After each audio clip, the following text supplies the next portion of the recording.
नमस्कार, मैं हूं शीनम शर्मा। न्यूज 18 देख रहे हैं आप। तमाम खबरें आपको विस्तार से बताएंगे। सबसे पहले बुलेटिन का आगाज एक बड़ी खबर के साथ, और बड़ी खबर ये कि उत्तर प्रदेश के महासंग्राम 2022 के लिए जनता का फैसला गुरुवार को सामने आएगा। अब से 25 घंटे बाद वोटों की गिनती शुरू हो जाएगी, यानी कि गुरुवार को सुबह 8 बजे से मतगणना होगी और कुछ देर बाद ही रुझान आने भी शुरू हो जाएंगे। शाम होते होते स्थिति पूरे तरीके से साफ हो जाएगी और कल न्यूज 18 आप तक काउंटिंग से जुड़ी पल पल की खबर पहुंचाएगा और सभी 403 सीटों का सटीक नतीजा सबसे पहले आप तक पहुंचाएगा। वहीं अगर मतगणना को लेकर सुरक्षा की हम बात करें तो हर जिले में पुख्ता इंतजाम कर लिए गए हैं, पुख्ता व्यवस्था की जा रही है और सुरक्षा के लिहाज से 250 कंपनियां केंद्रीय पुलिस बल की तैनात की गई हैं। 36 कंपनियां पैरामिलिट्री फोर्सेस को ईवीएम की सुरक्षा में तैनात किया गया है। 214 कंपनियां पैरामिलिट्री, मतगणना और कानून व्यवस्था में तैनात रहेंगी।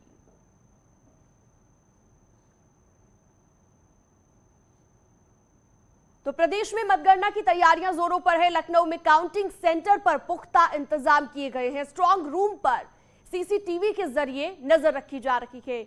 शाहजहांपुर में 426 कर्मचारी तैनात किए गए हैं। स्ट्रांग रूम में रखे ईवीएम की सुरक्षा के लिए सीआरपीएफ, पीएसी और पुलिस तैनात की गई है।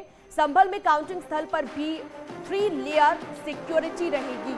2 कंपनियां सीआईएसएफ और थानों की पुलिस भी यहां पर मौजूद रहेगी। अमरोहा की बात करें, यहां पर भी सुरक्षा के पूरे इंतजाम कर लिए गए हैं। डीएम ने मतगणना की पूरी तैयारी करने के निर्देश जारी किए हैं। कासगंज की बात करें, यहां पर भी डीएम ने हर काउंटिंग सेंटर पर 7-7 टेबल पर मतगणना कराने के निर्देश जारी किए। इसके साथ ही चुनाव में जीत हासिल करने वाले प्रत्याशियों के जुलूस निकालने पर भी प्रतिबंध लगाया गया है। अब 10 तारीख को प्रातः 8 बजे से काउंटिंग प्रारंभ हो जाती है। चक्रवार काउंटिंग होती है, आप अवगत हैं। और सभी जो प्रत्याशीगण हैं वो या उनके एजेंट या पॉलिटिकल पार्टीज के रिप्रेजेंटेटिव या माननीय इलेक्शन कमीशन के जो ऑब्जर्वर्स हैं उनके प्रेजेंस में सबसे पहले स्ट्रांग रूम को खोला जाता है और फिर उसके बाद चक्रवार गणना प्रारंभ होती है।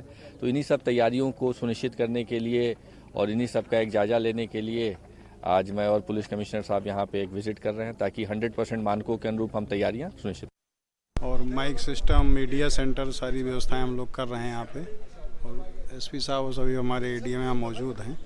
तैयारी हम लोग समय से पूरी कर लेंगे। तो कितने कर्मचारियों की तैनाती की? 476 कर्मचारी हैं रिजर्व लेकर। इसमें ये कि जो मेन गेट है उसके उधर जो रोजा मंडी स्थल है उधर रहेगी पब्लिक, और अंदर कोई नहीं रहेगा। सिर्फ एजेंट और उनके जो प्रत्याशी हैं वही आ सकते हैं अंदर। तो वहीं गौतम बुद्ध नगर प्रशासन भी मतगणना की तैयारियों में जुटा हुआ है। डीएम सुहास, एलवाई और पुलिस आला अधिकारी लगातार सेंटर्स का निरीक्षण कर रहे हैं। सभी व्यवस्थाओं का जायजा लिया जा रहा है। गौतम बुद्ध नगर की तीनों विधानसभाओं में कल सुबह 8 बजे पोस्टल बैलेट खोले जाएंगे। उसके बाद 8:30 बजे से ईवीएम से वोटों की गिनती शुरू होगी। की काउंटिंग शुरू हो जाएगी। जो ईटीपीबीएस है उसकी जो प्री स्क्रीनिंग है वो शुरू हो जाएगी। 8:30 बजे ईवीएम्स की गणना शुरू हो जाएगी। यहाँ पर पैरामिलिट्री की व्यवस्था, सीसी कैमरा की व्यवस्था, माइक्रो ऑब्जर्वर्स की व्यवस्था, पुलिस की अलग अलग कॉर्डनिंग में व्यवस्था, पार्किंग की व्यवस्था, ये सारे व्यवस्था सुनिश्चित की जा रही है। जो काउंटिंग एजेंट्स है विभिन्न राजनीतिक दलों से चर्चा होते हुए उनको पास जारी किया गया है और सबको प्रशिक्षण दिया जा चुका है और पूरी पारदर्शिता के साथ मतगणना को अच्छे माहौल में संपन्न कराने के लिए सारी तैयारी की गई है। यूपी में जनता के फैसले से पहले ईवीएम पर सियासी घमासान छिड़ गया है। समाजवादी पार्टी के अध्यक्ष अखिलेश यादव का आरोप है कि ईवीएम की चोरी की जा रही है। अखिलेश का आरोप है कि बिना सुरक्षा के ईवीएम रखी जा रही है, इसलिए सभी कार्यकर्ता और प्रत्याशी अलर्ट रहे। इसके साथ ही अखिलेश यादव ने कहा कि ये लोकतंत्र का आखिरी चुनाव है, लोकतंत्र को बचाने के लिए आगे आना होगा, इसके लिए क्रांति करनी होगी। और जो आज देखने को मिला है बनारस में कि जहां ईवीएम्स ले जाई जा रही थी, एक ट्रक पकड़ा गया, 2 ट्रक लेकर के भाग गए। अगर सरकार चोरी नहीं कर रही थी, ये वोट की चोरी जो नहीं कर रही थी, तो कम से कम बताए कि एक गाड़ी रोक ली, पकड़ी गई, लाइव है, अभी भी हम लाइव देख सकते हैं। 2 गाड़ियां क्यों भागी? अगर कोई चोरी नहीं थी, प्रशासन ने, सिक्योरिटी ने इतना इंतजाम क्यों नहीं किया? इतनी फोर्स है, अभी इलेक्शन की फोर्स गई नहीं है यूपी से, तो आखिरकार अधिकारी क्यों नहीं कर रहे थे? कि ये लोकतंत्र का आखिरी चुनाव है। इसके बाद तो जिस तरीके से आज़ादी के लिए लड़ाई लड़ी गई थी, उसी तरह की हमें और आपको क्रांति करनी पड़ेगी। मैं तो अपने नौजवानों से अपील करूंगा कि जहां किसान इतने साल बैठे रहे, तब सरकार झुकी। कम से कम 3 दिन लोकतंत्र के अखंड प्रहरी बनकर के ईवीएम्स को बचाएं और चुनाव को बचाएं। तो वहीं अखिलेश के आरोपों पर बीजेपी ने पलटवार किया है। केंद्रीय मंत्री अनुराग ठाकुर ने अखिलेश यादव पर शायराना अंदाज में तंज कसा है, सुनिए। चुनाव के आखिरी दौर में मैंने कहा था कि ये जो अखिलेश जी नई हवा है, नई सपा की बात करते हैं, आप 10 मार्च का इंतजार कीजिए। ये वही हवा है, वही सपा है, जनता जिनसे खफा है, मन बना लिया करना इनको दफा है, और 10 मार्च को अखिलेश यादव जी कहेंगे ईवीएम बहुत बेवफा है। और 10 मार्च का भी अखिलेश जी ने इंतजार नहीं किया, 8 को ही कहना शुरू कर दिया ईवीएम बेवफा है। तो वहीं डिप्टी सीएम केशव प्रसाद मौर्य ने भी अखिलेश यादव पर तंज कसा है। उन्होंने कहा है कि समाजवादी पार्टी में हार की खिसियाहट अभी से नजर आ रही है।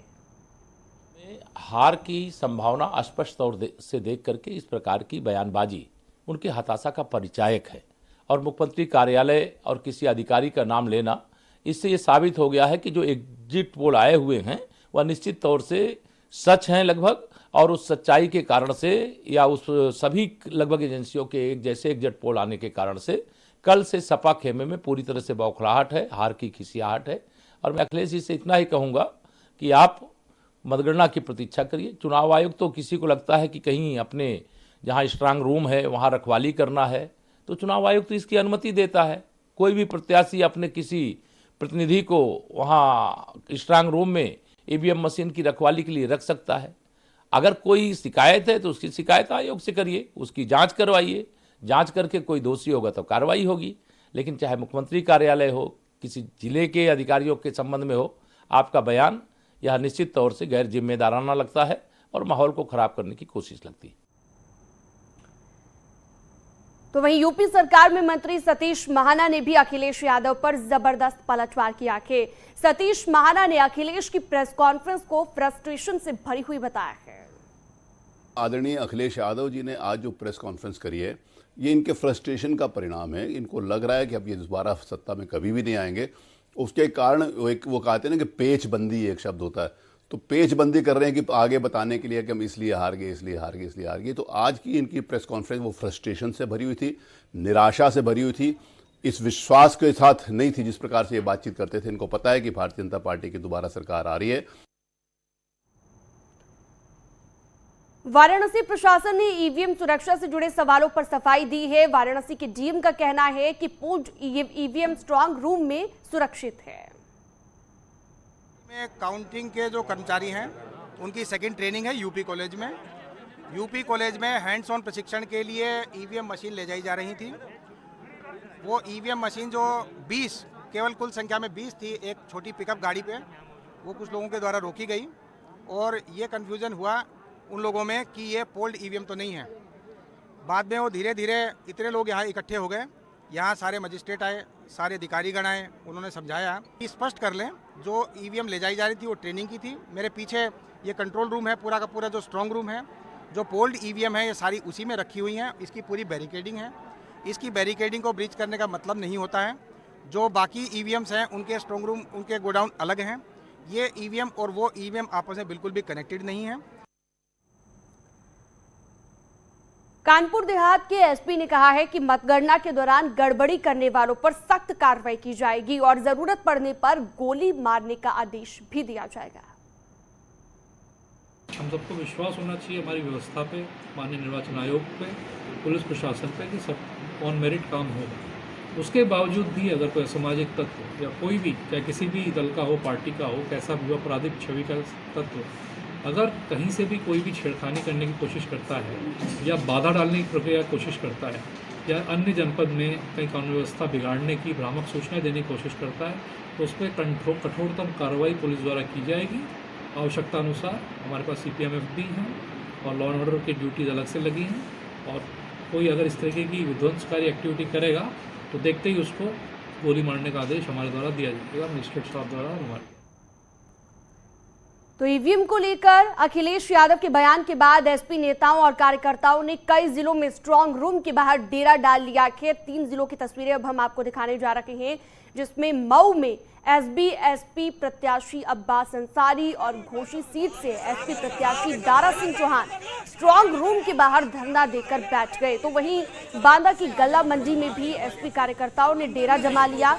तीसरी तस्वीर फिरोजाबाद की है, जहां पर एसपी कार्यकर्ता स्ट्रांग रूम पर निगरानी रखने के लिए जमा हो गए।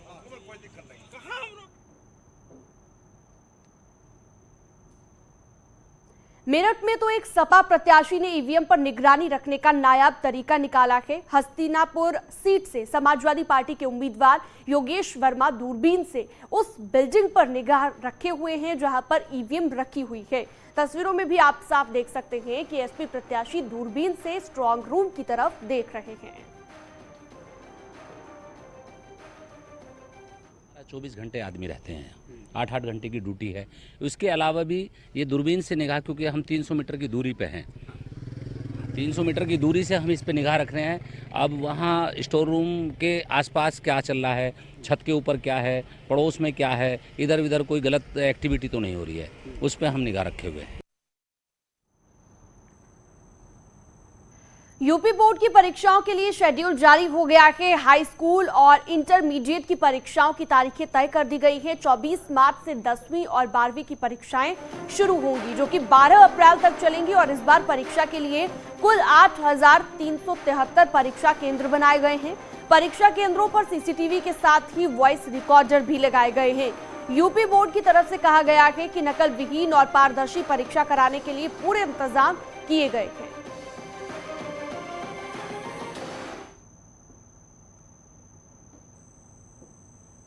और फिलहाल यहां रुकेंगे एक छोटे से ब्रेक के लिए।